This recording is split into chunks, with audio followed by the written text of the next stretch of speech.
Hi all, எல்லோரும் எப்படி இருக்கீங்க? லாஸ்ட்டு 2 டேஸாக கார்டன் வீடியோ போட்டேன். அப்புறம் நம்ம சுண்டக்காய் வச்சு எப்படி சூப் பண்ணுறதுன்னு பார்த்தோம். இன்றைக்கி நம்ம வீட்டிலையே இட்லி பொடி தயார் பண்ண போகிறோம். எப்படின்னு உங்களுக்கு சொல்ல போகிறேன். உளுந்தம்பருப்பு 1 டம்ளர், நான் கையில் வச்சுருக்க இந்த டம்ளருக்கு 1 டம்ளர் எடுத்திருக்கேன் உளுந்தம்பருப்பு.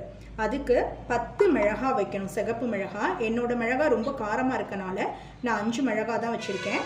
ஒரு கைப்பிடி அளவு கருவேப்பிலை, கொஞ்சோண்டு பெருங்காயம், உங்களுக்கு எவ்வளோ வேணுமோ உங்கள் டேஸ்ட்டுக்கு ஏற்ற மாதிரி. அதுக்கப்புறமா கல்லுப்பு கொஞ்சோண்டு.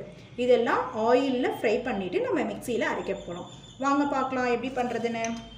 அதுக்கான இன்க்ரீடியண்ட் பார்த்தோம். இப்போ 1 பை 1 பண்ண போகிறோம்.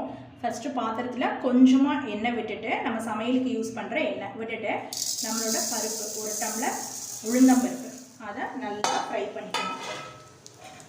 நல்லா செவக்கிற அளவுக்கு நல்லா நம்ம வறுத்துக்கணும்.